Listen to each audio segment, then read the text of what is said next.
Exploring tomorrow.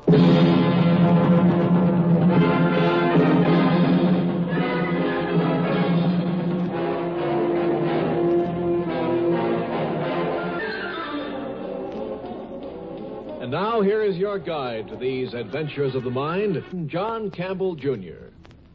There's the old saying that power corrupts, and absolute power corrupts absolutely. You know, it isn't really power that corrupts, but immunity to punishment and control. And every fool with a little power wants to achieve that immunity. Usually it's held that like attracts like. The two individuals with the same great fundamental characteristic will be normally attracted to each other. You know, this isn't necessarily so. It may not be true.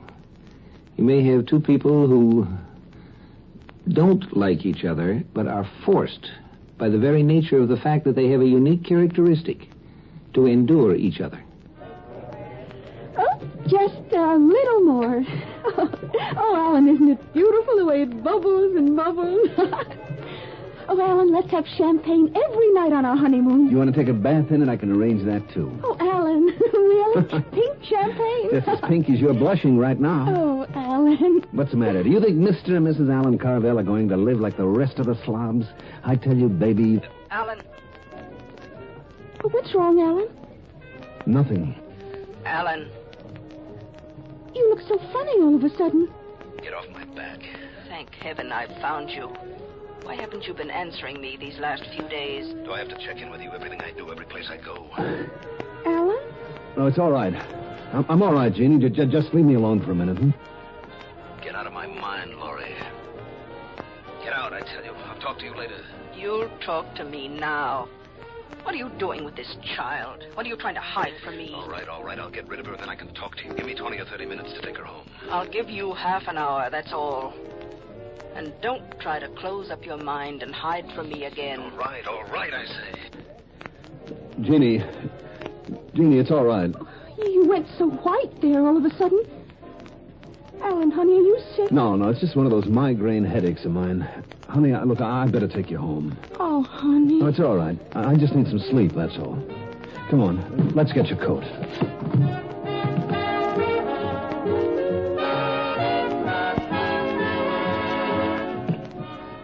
Oh, you better not come in. That old landlady. Oh, that's okay. Good night, baby. Oh. Good night now. And get lots of sleep. Take care of your poor head. Call me in the morning. That's the deal. Good night, honey. Good night, Alan.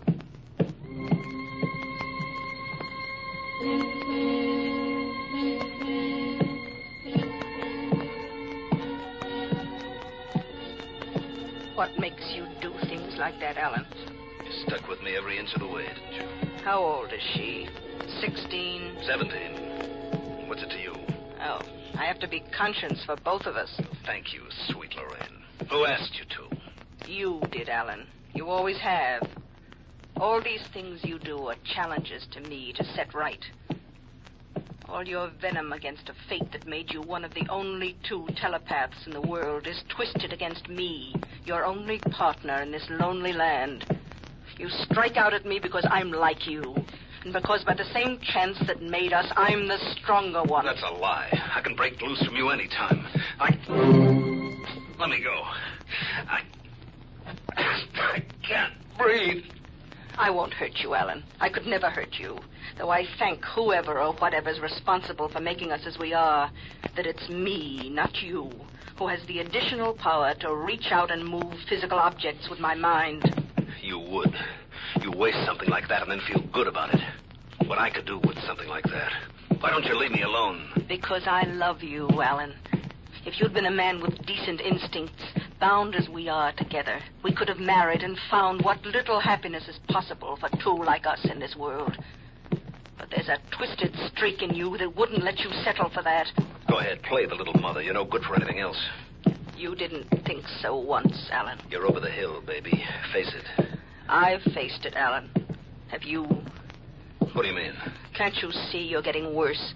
When we were just children together, before we'd even seen each other face to face, we used to talk to each other at night, clear across the city, mind to mind, about how someday we'd go out and find others like us. But if you had the chance to find someone like us now, you wouldn't take it. You don't want others. You want to be the only one. Why not? Why not? You've got a gun in your pocket right now. Don't you see the danger in all that? Don't you know what it can do to you? Don't try to scare me, Laurie. I'm not trying to scare you, Alan. A telepath living in a world of non-telepaths is not a normal person. He can't be.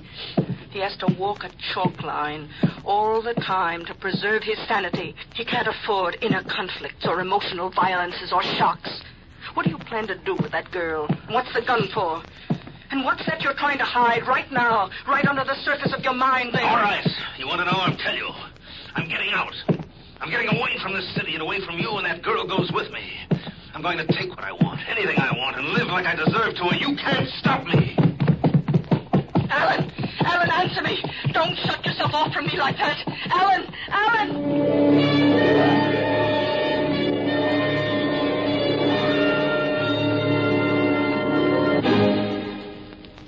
Exploring Tomorrow continues in just a moment. This is Bill Goodwin. You know, someone once said humor is the true democracy. And that's why we Americans can smile when we tell the stories of the legendary heroes who helped to build our country's great institutions and industries. Like Bowleg Bill, hero of the tuna fishing industry. Back in Provincetown, Massachusetts, they claimed that when it came to hauling in the horse mackerel, as the Easterners call tuna, Bill could handle 2 gaffs at once and catch more than any 6 men put together. And they're still talking about the time Bill caught old Slick Britches, the biggest horse mackerel of them all. No one could ever get his hooks into Slick Britches, who weighed 2,000 pounds and had a tail 6 feet long. But Bowleg Bill promised to land him single-handed. He set out in his boat, Toss-Up, and when he spotted Slick Britches, he made a grab for him, but the tuna slipped through his hands. So Bill dove over the side, and before folks knew what had happened, Bill was sitting astride old Slick Britches, who was bucking like a bronco. He leaped almost a mile out of the water, but Bill hung on. All over the harbor they went, jumping and leaping, but still Bill hung on. Finally, Slick Britches gave one last leap over the Toss-Up, and then calmed down, all the fight gone out of him. Bill steered him toward shore, but all of a sudden he headed him back out to sea, slapped the tuna's tail, and jumped off. Now, folks were mighty disappointed when Slick Britches disappeared, but it was like Bill told them. There's nothing that'll break a cowhand's heart so quick as to find a critter with the ruff all rode off at the first mount.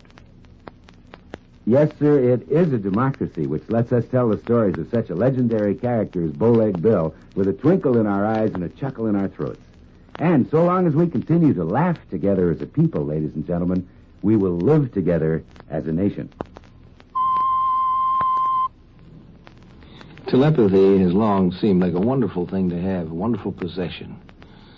But have you ever considered it in terms of the absolute end of privacy?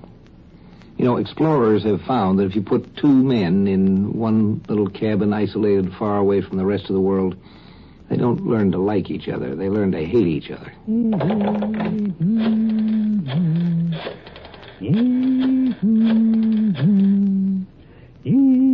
Now, Sue? That wake you, honey? I thought you was going to watch the Late Late Show on Channel 2. Well, it's just a little past midnight. Oh, I'm sorry I woke you, honey. I just felt like phoning. No, it's quiet as a church. Been through the plant and the tool shop 4 times already. I was just going to check the offices and... Oh, now, come on. Now, stop worrying. Nobody knows about these night payroll deliveries. Anyway, they've come and gone. The money's already in the safe. Sure I will. What? That's a gun you feel in your back. You say goodbye and hang up fast. And don't sit around. No. It's all right. I just remembered I forgot to ring in, and I'll better hurry and do that right now. I'll call you back later. Goodbye. All right, let's head for that safe over there. Now move. Don't worry. I have a healthy respect for guns. There it is over there. I don't know what good's going to do. I ain't got the combination. Shut up. I'll stand over there where I can watch you.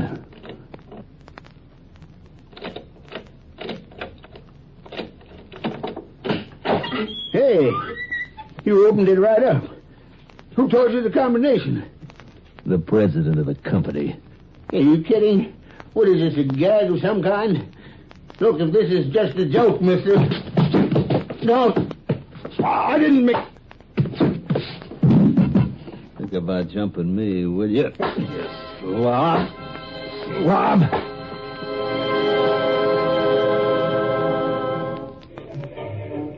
Slob, that's all he was, a slob. Oh, Alan, please tell me what this is all about. You go home with a migraine headache, and then you call up and get me out in the middle of the night. And you keep drinking, but you won't tell me what's the matter. What's the matter? That's a funny one. Come here. Come here, come close. I'm going to tell you something. Alan, you're hurting my arm. Listen to me.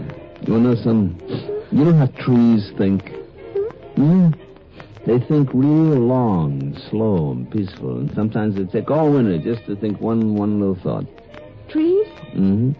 Thinking? Oh, it isn't real thinking. It's just living, you know? You hear them living, calm and quiet and slow. And cats. Listen to me, lady. You know how cats think? No. Well, cats think sort of S-shaped, like a snake crawling. And dogs, dogs are all excited. Up and down, like a pogo stick. Even when they're dreaming. Everything thinks. Do you know that, Jeannie? Everything. All day long. Forever. Never. Everything goes on thinking. As long as they live. And when they're dying. Alan, are you cold? Let me hold you. Oh, you're shivering like crazy. Give me a drink. Sweetheart, you've had enough. I want a drink, I said. Here, give me yours. You're not touching it anyway. Alan, I really think you shouldn't be... Look, I got a better idea. Tell you what, let's get out of here, huh? Let's get out of this town tonight, and we'll go far away where she can never find us. We'll take my car and we'll head south. Right now. We can buy what we need as we go. We get married on the way. What do you say, Jeannie? Well, Alan, I... You love me. Don't you love me, baby? You said you'd always do anything I ever wanted. Well, this is what I want. Get out tonight, and don't worry about money. I got lots of it. You have? Sure. Where did you get a lot of money all of a sudden? I'll tell you when we're on the road, okay? Well, answer me. Or do I leave you behind here? Alan, you wouldn't go off and leave me. Well, of course not, honey. But I gotta go. There's no two choices about it, and I gotta go now. Now, you're coming with me, or aren't you?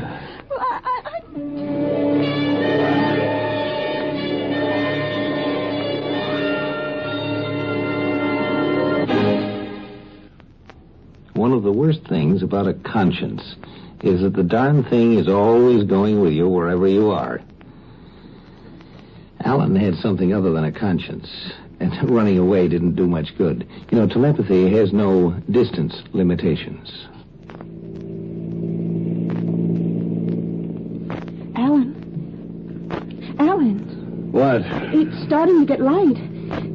Alan, you never did tell me where you got the money. Not now. Can't you see I'm out of my feet? Well, we could stop and get a couple of hotel rooms somewhere. No, we've got to keep driving. But we're nearly 100 miles out of town already. You keep saying we've got to keep driving, but I don't see why we couldn't stop for just a few hours. Oh, shut up, will you? Alan. You don't like it? Get out and take a bus back. Who needs you? I don't know what's wrong with you. You never used to be like this. Then last night... Well, just shut up! Alan. What? Nothing. Alan. I'm not turning back. Yes, you are, Alan. This time you're turning back, even if I have to make you. Make me then. Alan, you're slowing down. She's making me. She's making me.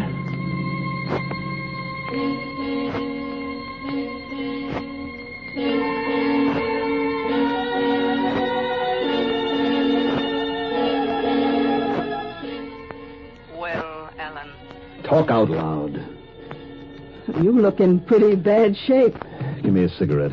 There's some on the desk. I'm glad you came right back here when I turned you around. Shows there's some hope. Now cut it out. What did you stop me for? That watchman. It was you, Alan, wasn't it? What watchman? Alan. All right. Yes, it was me. He was a slob, so he's dead. So what? The gun you beat him to death with is in your pocket right this minute. So what? So I'm going to have to make you go to the police and show them the gun and tell them. You can't do that by remote control. You'd have to go with me. I'll go with you. And what do you tell them about how you happen to know all this? How about that? I will tell them. What about us? About me and you? About you? I don't want Are to. you crazy? You know what that would mean? You think they believe you? And if they did, what would it be for the rest of your life? You'd be owned, Laurie. Owned, guarded and locked away by them. The Slavs, like a piece of machinery made to do what they wanted you to do for them. You'd never be free again. All I ever wanted was what any woman wants, the chance to lead a normal life. Look at me, Alan. I'm not bad looking. I never was. But the only man I could ever have been a normal wife to was you, and you never grew up. You've been a selfish little boy all your life, and I've paid for it. Why didn't you leave me alone? Just leave me alone. Leave you alone? Do you think you ever really wanted me to leave you alone? I was forced to love you the same way the only woman in the world would be forced to love the only man in the world. Well, now it's too late. I can't let you kill again. Then do it. Go ahead, handcuff me with that mind of yours. Take me to the cops. Make them believe you. Do you think that'll stop me? Do you think there's any jail that can hold me, any guards that can keep me? Go ahead. You're the only force in this world that can chain me, and you can't watch me 24 hours a day. You've got to sleep sometimes, and... Laurie, you're choking.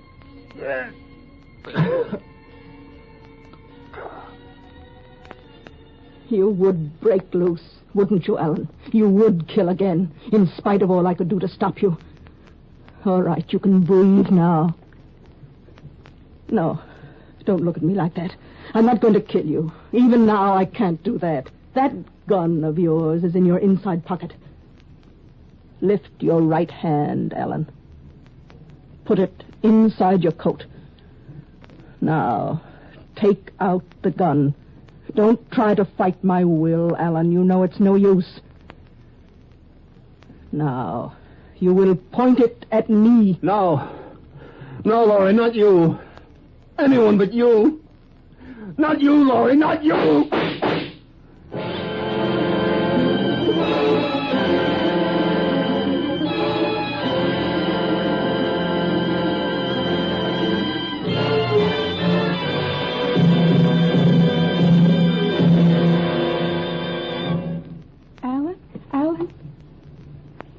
Alan, it's me, Jeannie.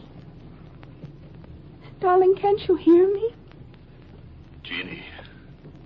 Sweetheart, just try to move your finger. Or your eyes. Just move your eyes a little so I'll know you'll hear me. Jeannie, I can't move. I can't do anything.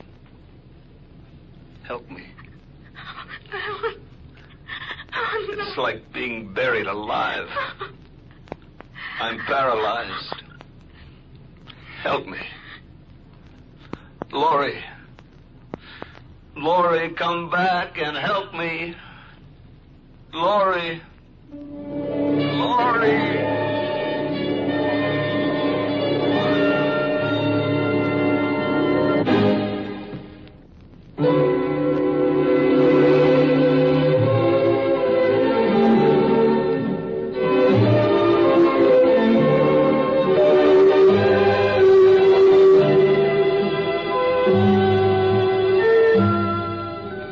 And so Alan had his wish fulfilled.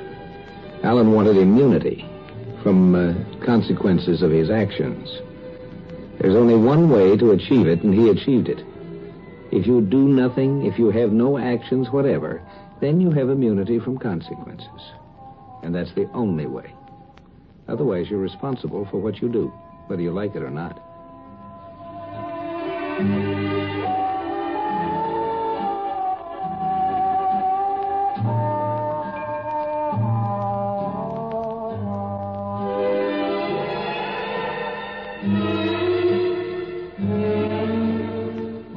Join us for a fascinating adventure in Exploring Tomorrow.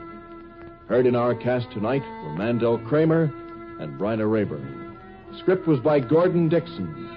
Produced and directed by Sanford Marshall here in New York. Bill Maher speaking. We pause now for station identification.